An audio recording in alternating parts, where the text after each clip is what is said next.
শুধু তাই না, সারা দেশের মধ্যে সবচেয়ে কম দামে বিদ্যুৎ ত্রিপুরা রাজ্যে বামফ্রন্ট সরকার থাকার সময়ে এই বিদ্যুৎ সরবরাহ করা হয়েছে। সর্বশেষ আমরা যখন যাই সরকার থেকে 2018 সালের পর্যন্ত শুরুতে এই বিদ্যুৎ মাসুল সর্বনিম্ন ছিল 4 টাকা 17 পয়সা। উল্লেখ করেছে কমরেড নির্মল ভৌমিক তার বক্তব্যের মধ্যে 4 টাকা 17 পয়সা। সে বিদ্যুৎ মাসুল এখন বাড়ছে, বেড়ে কত হচ্ছে? প্রতিনিয়ত বিদ্যুৎ মাসুল বাড়াচ্ছে। তার কারণ কি? কি এমন ঘটনা ঘটছে যে বিদ্যুৎ মাসুল বাড়াতে হবে? প্রতিনিয়তই বাড়ছে।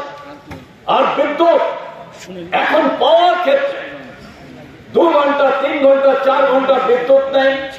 কোন জায়গাতে কোন গ্রামে যদি বিদ্যুৎ একবার যেতে পারে 7 দিন বিদ্যুৎ আসে না, সেই অবস্থা তৈরি হচ্ছে।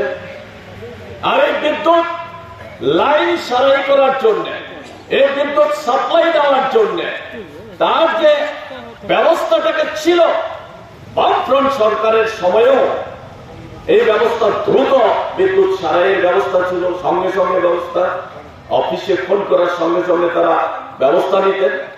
এখন তো অফিসে ফোনই নেই, এক একটা অফিসে ফোন নেই, কোন নাম্বারে ফোন করা হবে? তারপরে 7 দিন লাগাতার আসছে না বিদ্যুৎ, 15 দিন আসছে না, রাস্তা অবরোধ করছে, রাস্তায় এসে বসছে মা বোনেরা পুরুষরা সবাই মিলে, বিদ্যুৎ যাচ্ছে না। এই ধরনের করুণ অবস্থা হয়ে গেছে। কেন হচ্ছে এই অবস্থা? আর এখন যেটা করছে স্মার্ট মিটারের নাম করে সারা রাজ্যে তো এখনো বসে নেই, শুরু করেছে।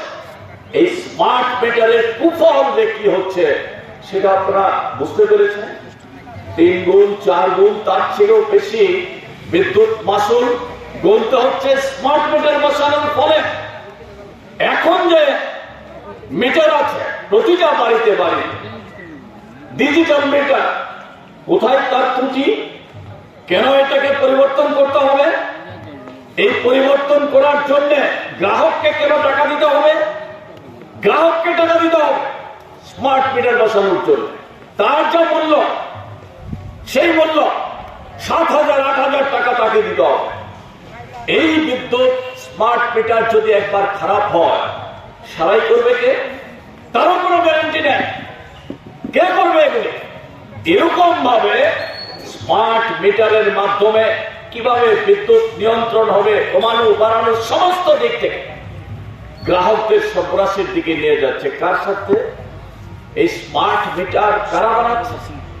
আদানি আম্বানি, এই আদানিদের কোম্পানি তাদের স্মার্ট মিটার সারা দেশে বিক্রি করার জন্য কেন্দ্রীয় সরকার এই সিদ্ধান্ত নিয়েছে